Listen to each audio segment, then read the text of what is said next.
يحتل موضوع الشعائر الحسينية حيزا مهما في حياة المسلمين ومحبي آل البيت بشكل خاص، حتى صار موضوع إقامتها موروثا دينيا وتقليدا اجتماعيا متجددا في كل عام.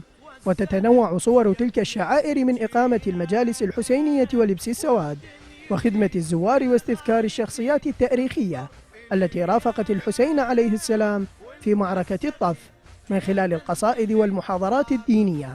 هاي الذكريات تذكرنا بمظلومية الحسين أبو عبد الله وآل بيته، وتذكرنا بديننا الإسلامي اللي أصبح أراد أن ينهار نهائيا، فإرادة الله هي اللي خلت الحسين بهذا الموقف في سبيل ديمومة الدين تقام يعني دائما.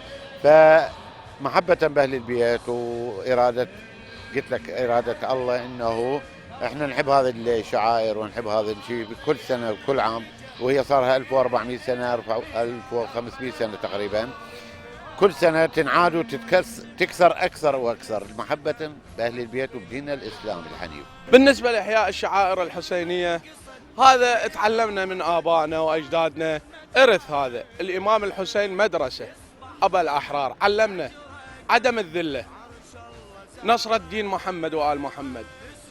فإحياء الذكرى الشعائر الحسينية هذا من واجب كل مسلم، واجب كل مسلم إحياء الشعائر الحسينية. الإمام الحسين نهض لدين محمد، لنصر الدين محمد صلى الله عليه وآله وسلم.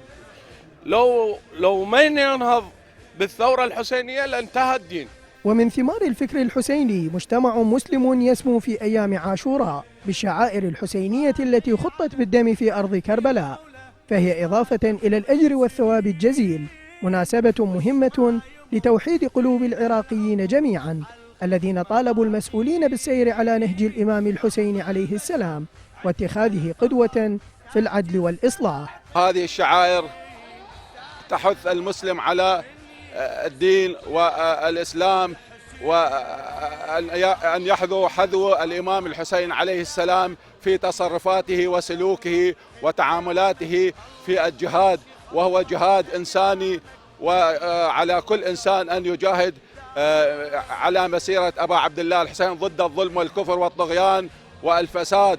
وهذه الشعائر نحث بها كل السياسيين أن يحذوا حذو الإمام الحسين في التعامل وفي الإدارة وفي الإصلاح. تذكرة واقعة الطف، واقعة الطف يعني نقدر نقول عليها ثورة اقتصادية، ثورة اجتماعية، ثورة سياسية، راد يغير معالم هذا الفساد اللي كان ينحصر في زمن الأمويين، راد يغير الفساد اللي كان موجود عند الأمويين. وهذا يمكن حتى أطفالنا وأجيالنا إن شاء الله تحيي هاي الذكرى، هذه الذكرى العظيمة، هاي الذكرى اللي جسدت معالم الإنسانية واللي جسدت معالم الأخلاق. وهذا الله سبحانه وتعالى دا يهدي الناس على إحياء هذه الذكرى. الاقتداء بالإمام الحسين عليه السلام يتطلب ارتباطا فكريا وسلوكيا وعاطفيا من خلال إحياء أمره في كل زمان ومكان، فكل يوم عاشوراء وكل أرض كربلاء. مناف الموسوي، العراقية الثانية، بغداد.